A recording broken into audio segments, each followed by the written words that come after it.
Hello, everyone, and welcome back to Perpetual Chess. We have an interview I'm really excited to bring you. It is with author Brad Stulberg. Brad is someone I've been following for a long time. He's got a great podcast called Excellence, Actually, and he's a best-selling author whose new book, The Way of Excellence, talks about how to get better at stuff, including chess. So I really enjoy talking to these people from outside the chess world that can sometimes add additional perspective to how to get better at things, something we tend to be interested in. Before we get you to the interview, I wanted to thank our sponsors this week. We are sponsored in part by Chessiverse.com. So Chessiverse, of course, is the site co-founded by I am John Bartholomew. They have over 600 human-like chess bots that you can play against with unique styles and imperfections. So they play more like real people than the robotic AI that most of us have gotten used to. Most importantly, they're always available. So you can set them up to play if you're working on a specific opening. To me, that's one of the best use cases for Chessiverse. It would be a lot harder to find a random opponent online to help play you in 10 straight Ponziani games. Chessiverse also has practice positions, puzzles, daily and weekly challenges, guess the ELO, blindfold mode, much more. Recently, they even released their first course, The Comprehensive Scandinavian, by I am John Bartholomew. You guys may have heard him on the pod a couple months back discussing that course and the work he's doing with this new site. And the Scandi course has a unique approach with a strong focus on playing the positions, not just memorizing them. So if you want structured improvement while still feeling like you're playing humans, but without having to worry about cheating, go to chessiverse.com. That's CHESSIVERSE.com. It's free to play, but you can also enjoy 30% off of John's course and their premium offerings if you use the code Perpetual30. And all of this info, including the link and the discount code Perpetual30, will be in the show description. Have fun against the bots, and you can beat up on them as much as you want without worrying about hurting their feelings. So that's it from now. I want to get you to this really insightful interview with author Brad Stulberg. So I trust and hope that you will enjoy it. Here it is. And we are here with someone I have exchanged messages with online, but I am very excited to interview. He is a best-selling author who's contributed to the New York Times, the Wall Street Journal, the Atlantic. Previous books include The Practice of Groundedness, Master of Change, Peak Performance. His new book is called The Way of Excellence. We'll be discussing it at length. He has a BA and a master's from the University of Michigan, where he's also on faculty. He's the co-host of the insightful podcast Excellence, Actually, which I think a lot of you listening to this podcast would enjoy, even though they don't talk about chess as much as they do on Perpetual Chess. His books also, not about chess per se, but very pertinent. His newest book touches on plateaus, digital and analog life, maintaining daily habits. So a lot of topics that come up quite frequently here on Perpetual Chess. And without further ado, I am pleased to welcome to the program Brad Stulberg. Welcome, Brad. Ben, it's great to be here. Thank you for having me. Yeah, I'm excited to chat. It's really an honor. For me, it's a special treat when these people whose work I'm a fan of, especially there's a lot of chess players that I get to interview that I'm huge fans of, but it's not a shock. But when it's people from other walks of life beyond my chess life, it's a special honor. So I'm excited to dig into your new book, which is excellent. Thank you. I'm really thrilled to be here and to be able to get to do it with you. Yeah, and there's a lot. So like I said, there's a lot of topics that come up maybe in different words here on Perpetual Chess, but I could really see the through lines in reading The Way of Excellence. And two of them, one is called The Arrival Fallacy and one is called Summit Fever. And as with many books, one of the qualities of your book is it often gives you a language for a concept that you were familiar with but didn't necessarily know that term. So maybe you could define them both and tell me, are they the same thing from different walks of life, or is there any sort of distinction between them? All right, so let's start with defining them, and then I can get into the nuanced distinction, because there is some distinction. The arrival fallacy is a term that was coined by the psychologist Tal Ben-Shahar, and it essentially explains this very universal human experience of having a big goal that you're working extremely hard toward, and then achieving it, arriving, and thinking that because you achieved the goal, because you arrived, you'll be fulfilled and content and satisfied, only to find that a couple hours later, a couple days later, maybe if you're lucky, a week or two later, you're hungry for more. So this is the chess player, let's say, who just really wants that 2000 rating, and they've been working their entire life for it, and they tell themselves a story that if I get that 2000 rating, I'm going to be content.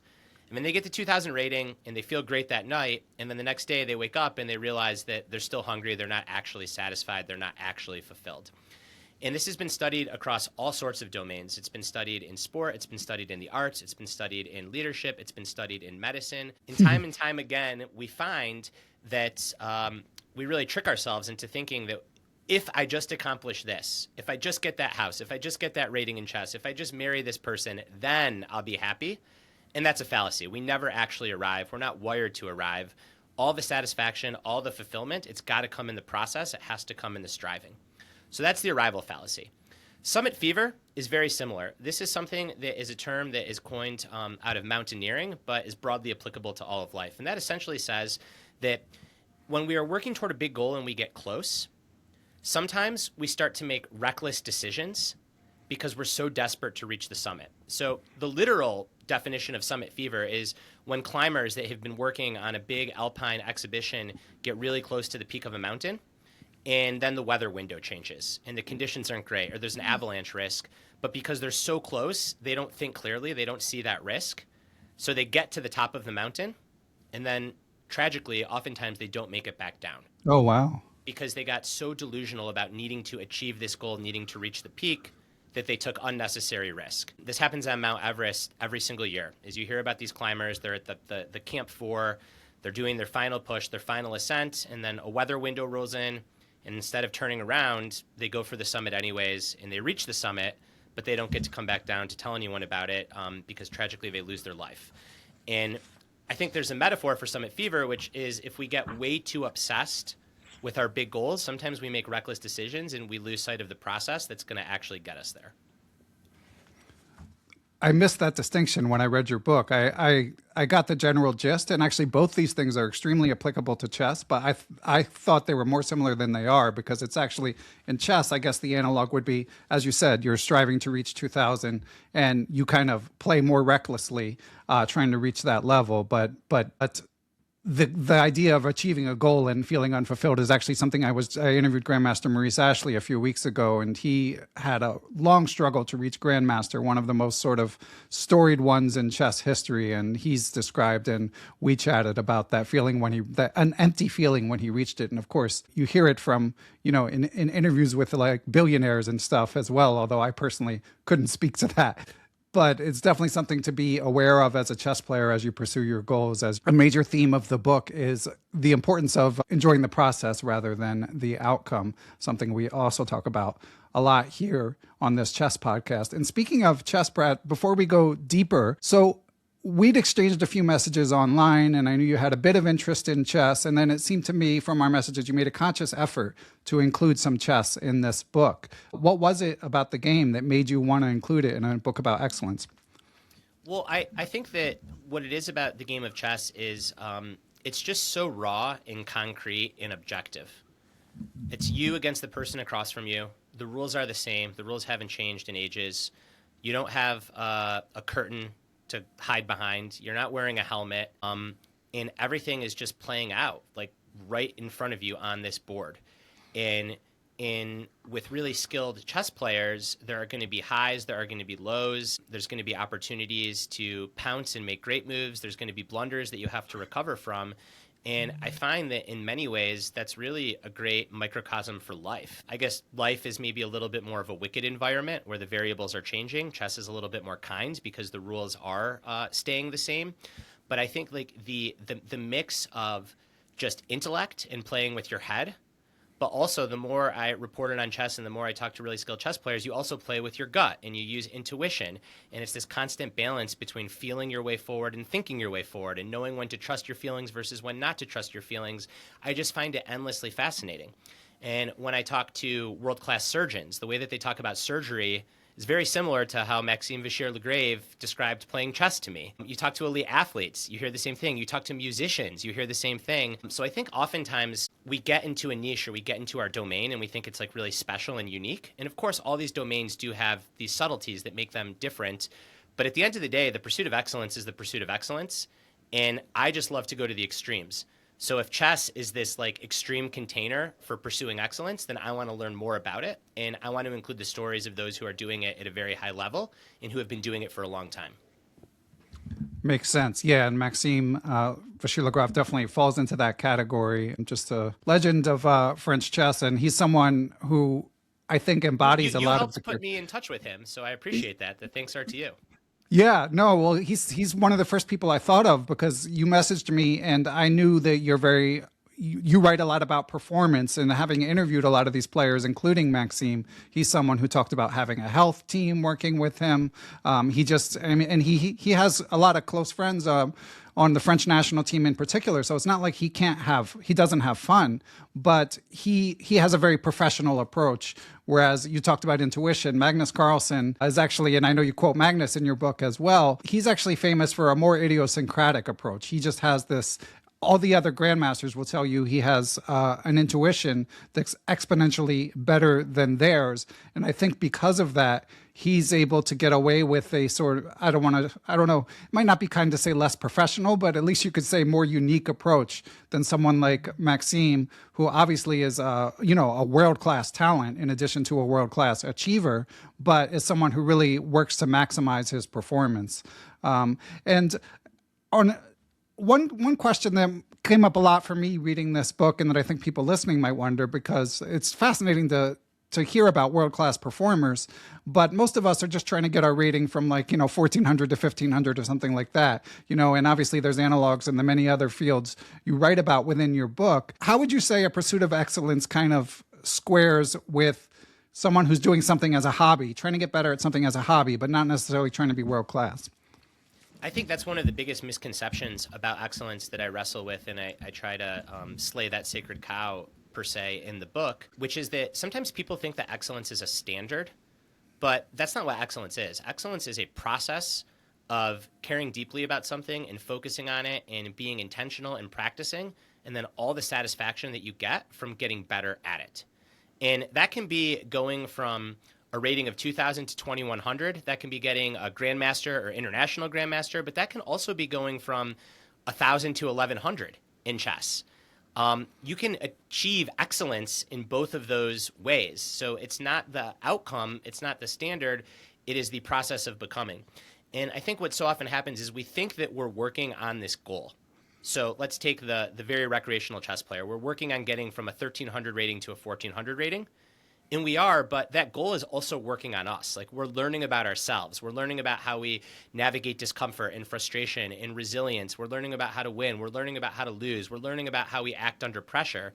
And at its best, all of those skills that we get in the pursuit of personal excellence in chess, they also shape our character as a person, and we can take them outside of the tournament or off the board and apply them in the rest of our life. So oftentimes, too, the only difference between the recreational player that's going from a 15 to a 1,600 and Magnus Carlsen is just genetics, and we can't control our genetics, but we also don't know how good we're going to be until we try.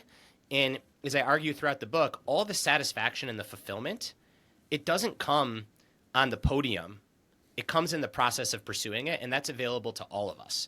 And in today's world where there's so much AI slop and passive consumption and just like nonstop numbing ourselves to death and going through the motions, I think having an outlet like chess, or for me, it's powerlifting. For other people, it's a musical instrument. Having some kind of craft where you put in effort and then the results that you get, you can trace back to the effort that you put in, and it's very concrete. That is one of the most satisfying human things there is. Well said, and I completely agree. But the one thing I should tell you, Brad, is I don't know how familiar you are with the world of amateur chess, but the sad truth is that it's not only that we have to moderate our goals to go from, as you say, 1,300 to 1,400 or whatever it may be. It's a lot of the people I talk to, actually less so the people I interview, because I tend to interview the outliers who've had these crazy gains when I talk to amateur players. But a lot of them, you have this very measurable skill with your rating, and a lot of them don't see the number go up at all. Chess it's often most closely compared to language skill, where if you don't learn it in your first 10 years, you can work really hard, but you might expand your vocabulary, but it's going to be really hard to get rid of an accent. And when you don't have sort of that early in life wiring of picturing the board, it can be an uphill climb to get better. So to people, I feel like you've touched on it some already, but to people who are striving to get better, but might even see the number go down, what would you say to people like that? I'd say a couple of things. The first is there's this aphorism in the personal development, let's call it space, or the performance space. Get just 1% better every day. And I liked that you had this in the book. Go on. yeah, it's one of my favorite parts of the book. So as a mindset, I have no qualm with that. I actually firmly agree. And what that means is that you don't have to hit home runs. You don't have to swing for the fences and be super intense. You just have to show up day in and day out and chip away and get a little bit better. Do everything you can to try to get a little bit better. And these small incremental gains, they compound into something big. That is all great. That's how I coach. That's how I treat my own crafts. I agree firmly. However, what often happens is there's this trap where people hear that and they take it a little bit too literally. And they actually think that if they work hard, they're going to get 1% better every day.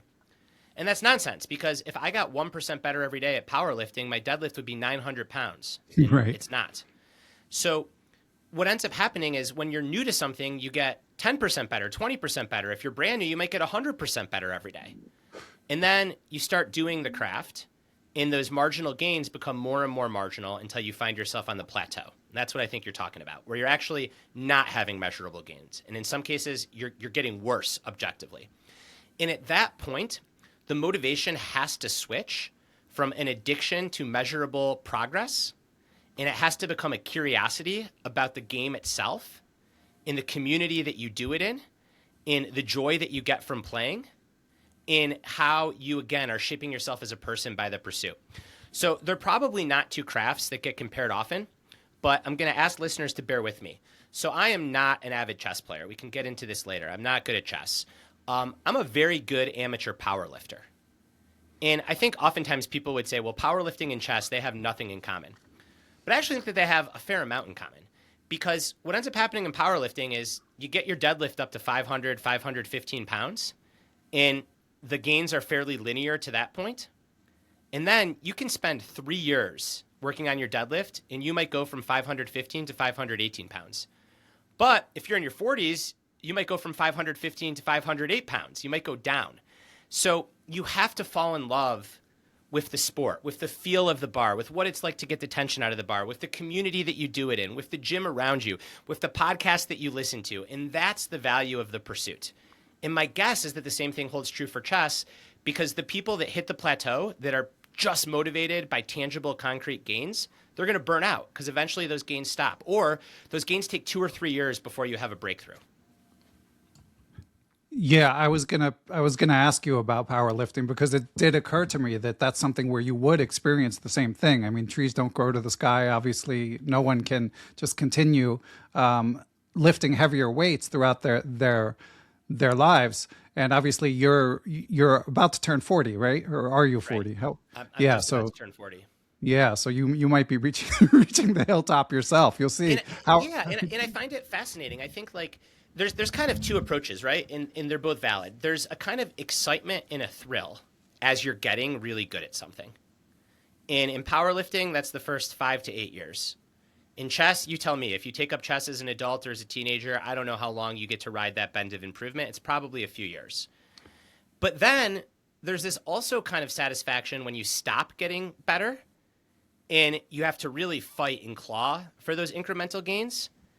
And that's when things get really interesting, I think. But again, the mindset's got to shift. Like you can't get addicted to the visible progress. You just have to be endlessly curious about the pursuit, enjoy it, and I think really just relish in being a part of a community of other people that are struggling away and chipping away. One of my favorite philosophical books is The Myth of Sisyphus by Camus. And for those that don't know, Sisyphus is this old Greek myth, and the protagonist is condemned for his whole life to push a boulder up a hill. And then the gods, when he gets to the top, they just push it back down. And he spends his whole life pushing a boulder up and down a hill. And what Camus said is, that's all of us. Like throughout our whole lives, we take on these big goals, we take on these big projects, we either achieve them or we don't, and then we start again. And a good life isn't escaping this. A good life is learning how to push the boulder up the hill with a smile on your face. And I think that you could think of plateauing at a 1400 is you're just pushing that boulder and it's restarting and you're pushing and you're restarting. Like, can you enjoy that? And I think that's what it's about in any craft. Well said. Yeah, I love that analogy as well. And to what you were saying about when the bulk of your improvement takes place, I haven't seen any studies sort of capturing this perfectly.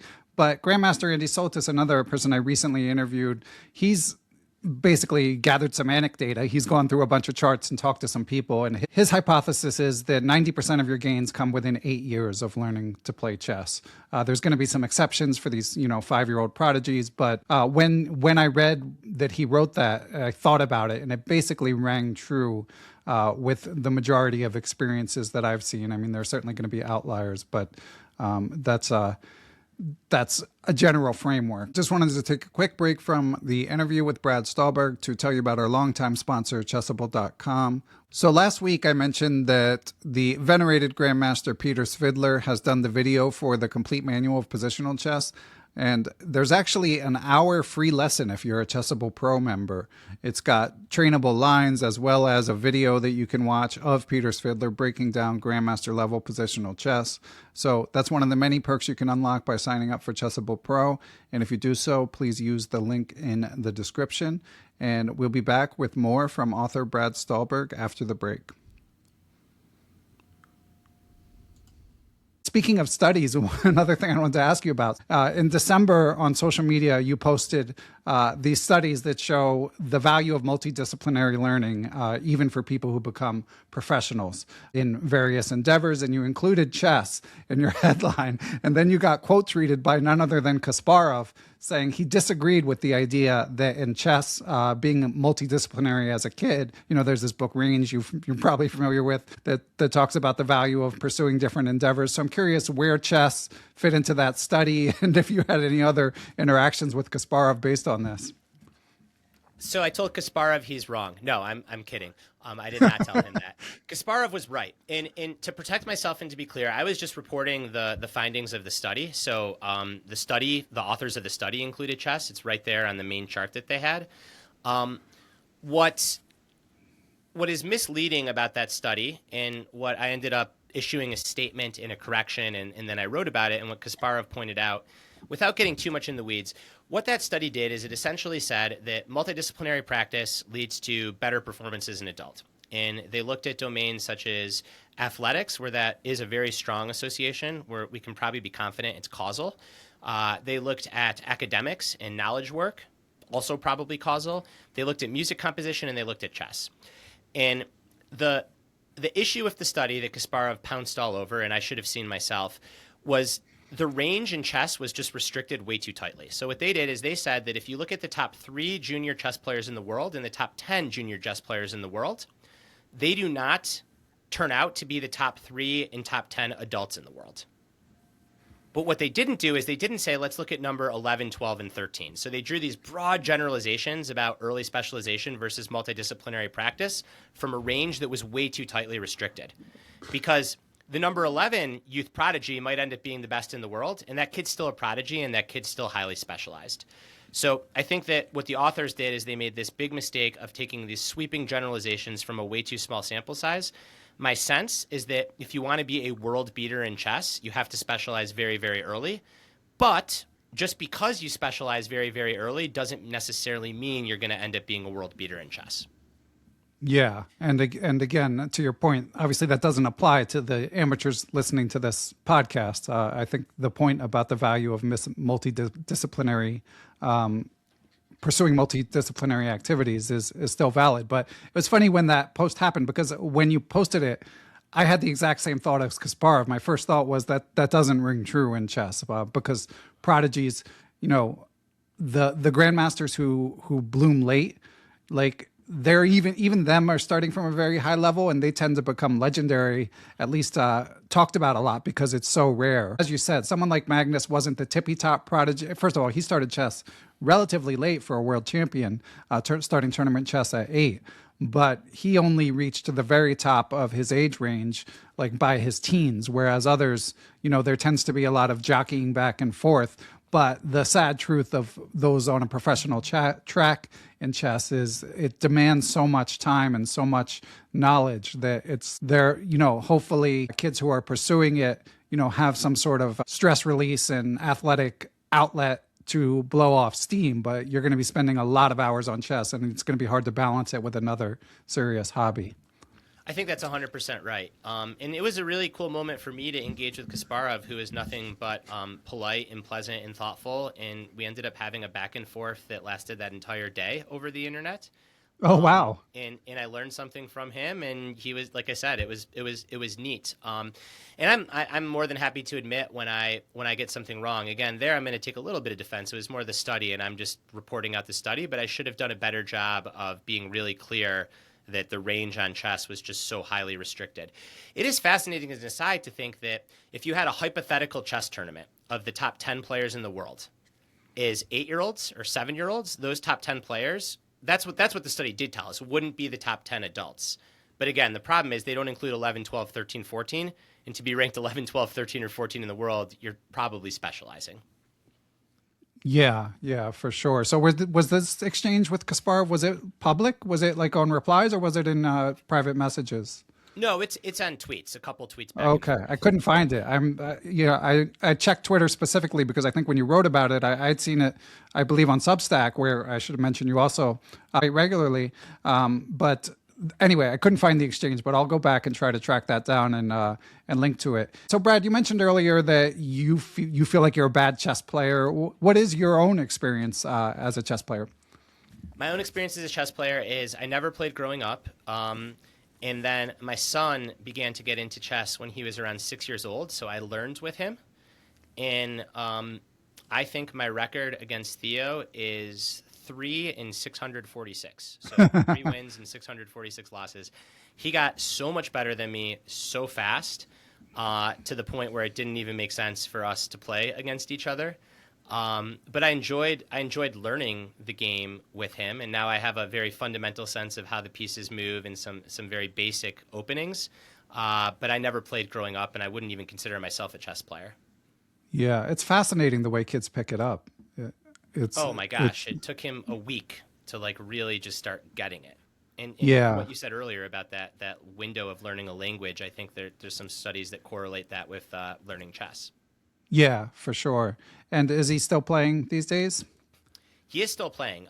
His level of obsession, when I first reached out to you, he was like very much obsessed. And his parents, my philosophy is like, that's great as long as the kid is driving it. So we're not going to push him.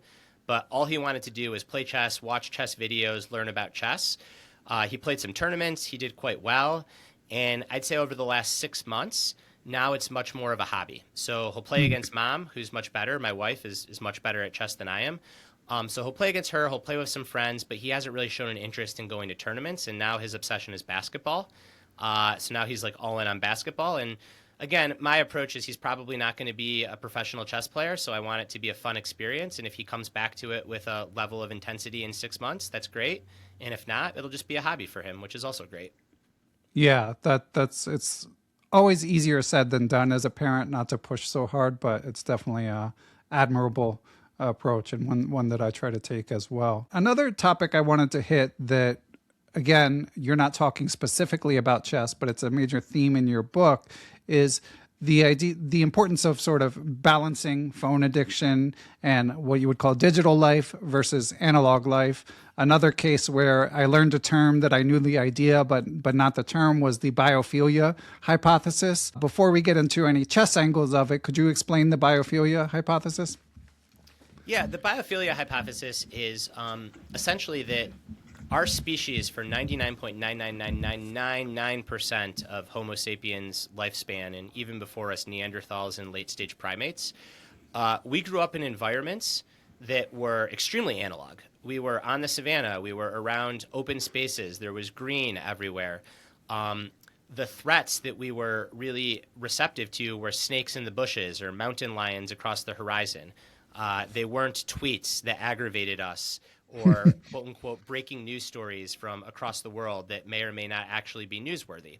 So there's a big mismatch between our current environment, which is extremely high-paced, an onslaught of technologically enabled things to distract us and take our attention, versus where we evolved, which was a much slower, more open, outdoor environment.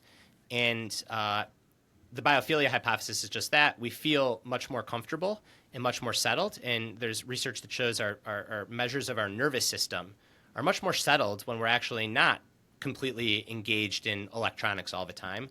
And that hypothesis is because we didn't evolve to be engaged in electronics all the time.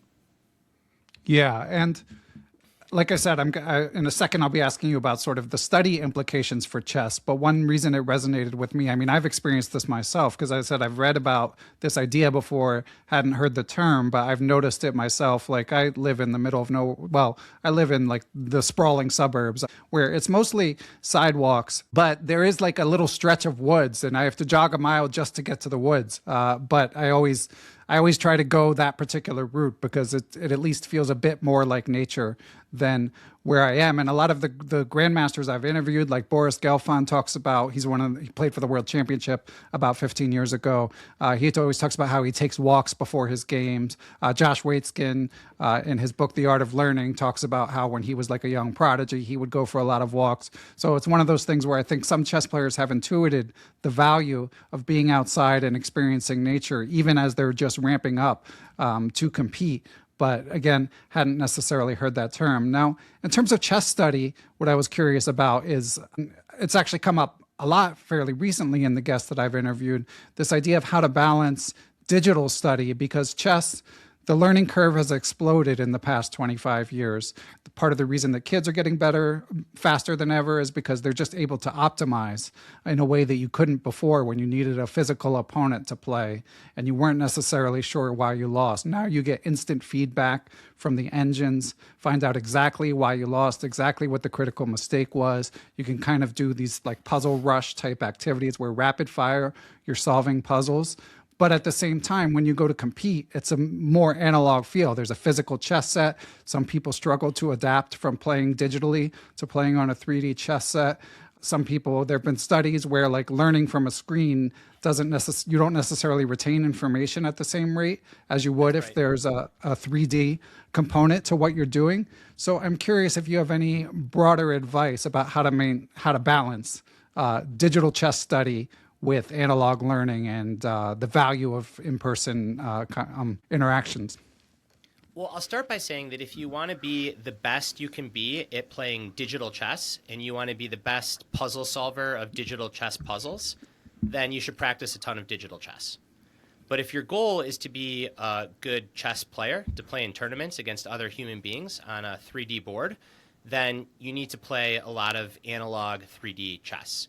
Now, that's not to say that these digital tools aren't extremely powerful. They are, but they're just that. They're tools. And I think what happens in any pursuit is too often we make the digital tools the main thing when they're not the main thing. They're a tool that can help us perform better. The research that I'm really familiar with shows that when we use handwritten notes, we actually retain that information much better. So it might seem like this digital tool is fast tracking our learning because we're getting this instant feedback as we do the puzzles and the engine show us all the permutations of moves we could make. And there's a role for that, don't get me wrong. But it's not the same as playing a couple of games against another human and writing down your moves and then having to do the slow work of going back and reflecting on the moves and visualizing them in your head, which is hard work, instead of just having a screen visualize them for you. So maybe a way to think about it is you're learning different skills and you're exerting different muscles when you both play analog and digital. And I think that depending on the person and one's temperament and one's goals, the balance of time spent across both is going to be different. Something for youth that I find very interesting, just observing my son Theo, is there's also like an addictive nature to the digital tools, where it's kind of like a video game. So like you can play these puzzles really, really fast. And if he's struggling or he doesn't like a puzzle, he can just kind of click through to see the answer. And that defeats the point of the practice. Whereas when he plays 3D chess, it can be a challenge for him to focus because the game is slower. and he has to slow it down, where the digital tools, everything is so fast. And I think a risk of the digital tools is that it trains us to be so fast and to have immediate answers that then we get into an actual situation and we lose patience, or we play a little bit recklessly, or we get antsy. Now, again, I want to be nuanced. If you're playing a timed tournament where you only have X amount of seconds to make a move, then those digital tools could be really helpful because they teach you how to really respond really, really quickly. So it's a tool. It shouldn't be the main thing, but we also shouldn't be Luddites and say that there's no place for it. I just think it's worth being really intentional about, again, what are your goals, and then how can this tool help you achieve your goals, and where might it get in the way? Well said. Yeah, and that definitely tracks. One of the top trainers in the world, Grandmaster Jakob Aagaard, he always stresses, he says, even when you're solving puzzles on a screen, write down the solutions. And in addition to the reason that you highlighted, the extra value of retention, there's the risk of confirmation bias is one of the points that he highlighted, where if you're just going, oh yeah, I saw that, it's easy to tell yourself that and to actually believe it. But as Jakob told me in one of our interviews, if it's there in, if it's in ink, you can't lie to yourself. Either you wrote it down or you didn't.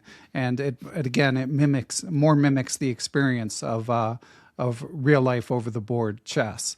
And another point you highlight in the book is just the value of social interaction, which you just don't get at all with digital chess. Whereas when you go to tournaments, there's intense competition, but there's also a chance to fraternize that, as I write about it in my book, it gives you, presents the opportunity for chess to be more sustainable. I'm sure you experienced that in weightlifting as well. Yeah, community is so important. I mean, listen, you could be a phenomenal digital chess player and never leave your basement.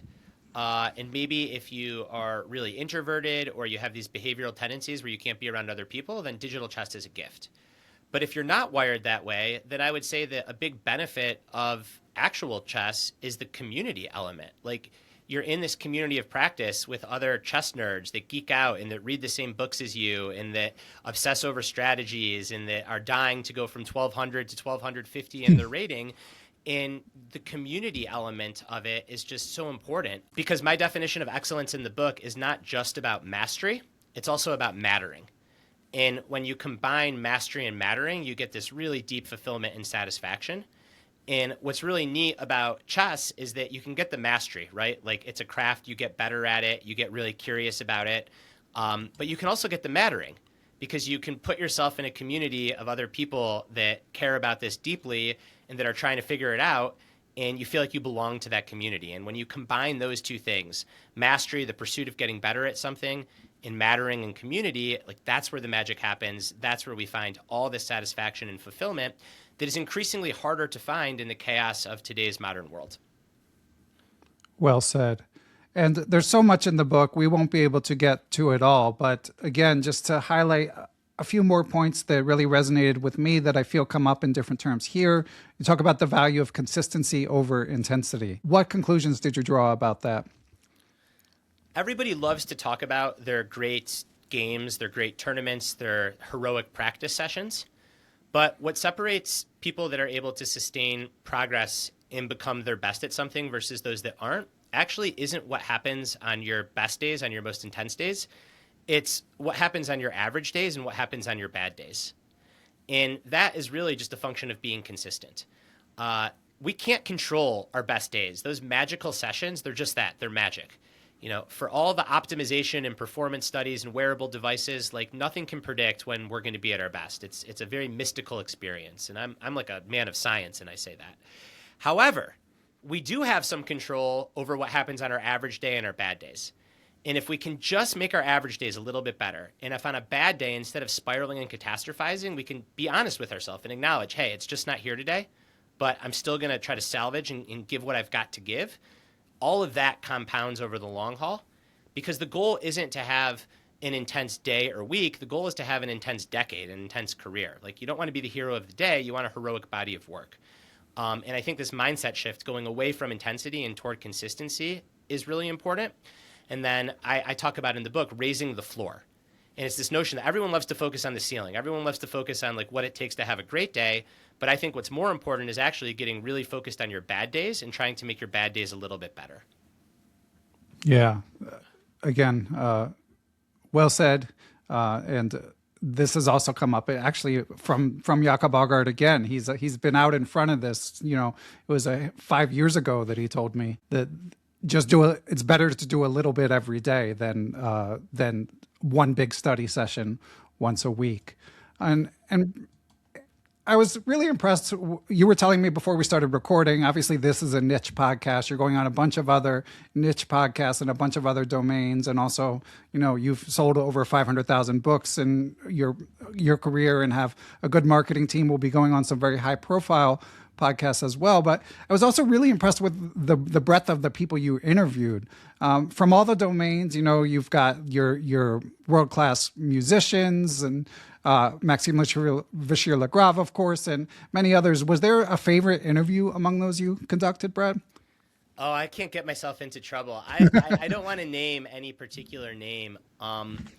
I really am just so fortunate that I got to talk to all these elite performers from different domains to try to unpack their mindsets, habits, and practices. So I really don't think there's a favorite.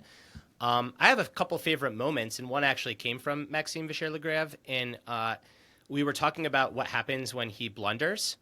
And I thought he was going to tell me, like, he stays really calm, he takes a deep breath. But what he told me is, and I'm paraphrasing, that he freaks out when he blunders. And then he doesn't react to that freak out. So instead of freaking out and spiraling, he freaks out, he feels it in his body, and then he resets and plays the board in front of him. And I thought that was like a really interesting insight because, as you said, like, he's so serious about performance. And I kind of had this wrong assumption that he'd just be like very robotic. Like, mistakes happen, I make a mistake, it doesn't change anything, I just keep going. And what he told me is that when he makes a mistake, like, he has like this internal sense of anxiety and anger and frustration. So it's not that he's eliminated that, but it's that he's learned how to have that without it taking over. And I think that that's a really wise insight, not just for chess, but for anything. Yeah, it definitely strikes me as something that he likely had to learn, you know, an acquired skill. Sure. That's a muscle. And in the book, I call it responding, not reacting. So when you're in high stress performance environments, like, shit's going to happen that you don't want to happen. And it's very, very hard to just like stay completely calm and collected. We're humans. We have to allow for the messiness of our emotions. So it's not that we ought not feel those emotions, but when we do have those emotions, how do we respond to them versus react? So reacting is rash, it's deliberate, it's getting caught up in them. Responding is slower, it's more thoughtful, it's regulating the emotions, it's feeling them, it's letting them move through your body, and then returning to the game in front of you. And that game could be chess, that game could be basketball, that game could be parenting, that game could be a marriage, that game could be surgery. Part of the reason I went so broad in these interviews is I was looking for truth with a capital T. So I don't just want to practice that makes sense in chess. I want to practice that makes sense in chess, in basketball, in medicine, in coaching, in leading a large company, so on and so forth. And then I also want some empirical research to support that. And if I can look across domains and see a pattern, and then I can go look in the research and see a pattern, then I have a higher degree of confidence that this is something that is true with a capital T. Makes sense. And how many people do you think you interviewed for this book? Whew. Easily 75, if not 100. Wow. That's amazing. And you put out, I've been on like the distribution list for your, you know, I pre-ordered your book and in touch with your publishers, and you put out a video going through sort of your writing process. And you talked about how much time you spend on a day, how you strike a balance, and this is something, this is your fifth, sixth book. How many books have you written, Brad? This is my third solo book and then my fifth total. So I've co-authored 2, and this is my third individual book. Okay. And how long was this one in the making? So this is such a hard question for me to answer, Ben, because I could answer 20 years and it would be very honest and accurate, because like back when I was an undergrad at the University of Michigan, the book Zen and the Art of Motorcycle Maintenance just like captivated me and captured me. And at the heart of that book is what I think is really like orienting around excellence. So I've been thinking about this topic not in a way about performance per se, but like what it means to live a good life for my whole adult life, like in my formative years. So the answer is I've been thinking about this my whole adult life. The actual work of having the idea to write this book to completion, I had the idea to write this book in mid-2022, and now we're early 2026. So the better part of 4 years. Okay. Wow. And yeah, now the launch is here. So definitely wish you wish you luck. And yeah, reading your work definitely. Zen and the Art of Motorcycle Maintenance really resonated with me, but like you, I read it around the same point in life, and it made me want to revisit it because I haven't for a long time. And one last question, Brad. I know you've got a busy podcast tour coming that we're recording now. The book, by the way, will be out the week that this episode comes out. Broad lesson or one or two takeaways that you would like to impart before we say goodbye. Thank you. I think that the first is that there is so much like pseudo excellence out there, or what I call hustle culture greatness. So wake up at 4 a.m., have a 47-step routine, do a cold plunge, have a super restrictive diet, on and on and on. All that is just utter bullshit. And it is a bunch of elaborate kabuki that masquerades as the real thing. And a big part of this project, the first chapter of the book, essentially reclaims excellence. And it says excellence is not a bunch of bros on the internet that are flexing their abdomens and their biceps muscles as hard as they can from a cold plunge at 4 a.m. That's marketing. Actual excellence is caring deeply about a craft, knowing your values, and giving it your all. So let's get really clear and really serious on what excellence is and why it's important to pursue, because we make our best personal contributions when we pursue excellence, genuine excellence, and it fills us with aliveness and satisfaction. So the first big takeaway is excellence is for all of us, and we should separate the fake excellence from the real excellence. And I firmly believe that building a life around the pursuit of genuine excellence is a very good way to build a life. The second big takeaway that I would leave folks with is the goal is the path and the path is the goal. So summit fever, arrival fallacy, there's no such thing as an overnight breakthrough. The real benefit, and this is hard for young people to see, but as I've gotten older, I've realized this even more and more. It's not the achievement, it's not in the milestone, it's in the work that you do to get those milestones, the relationships that you forge, the people you meet, the conversations that you have, the resilience that you build, and how you end up shaping yourself as a person. In the book, I talk about the word character. And character comes from these Latin roots that actually means to like stamp or to engrave upon. So the way that we build character is we stamp it upon ourselves. And we build character by doing hard things, by challenging ourselves. And those goals, those hard things, they shape us into who we are. And that's the real reward of all of this. So those would be my two takeaways. They're a little bit philosophical. I promise there's tons of more concrete, tactical things that will help you be better at chess in the book. But I guess at heart, I'm a philosopher, so I wanted to end on those two. Yeah, and there's good stories in the book. And, again, the vast majority of people listening, chess is just a hobby. So whether you're trying to get better at chess or your job or whatever, as you said, relationships, whatever it may be, there will be something of value in the way of excellence. So congrats again, Brad. I really enjoyed reading it, and good luck with the insane book launch that you are in the middle of, or that is just starting to pick up momentum. You're just pushing the boulder up the hill as we record this. I really appreciate it, Ben. This was a pleasure, and I really enjoyed this conversation. Thank you. Okay, thanks, Brad.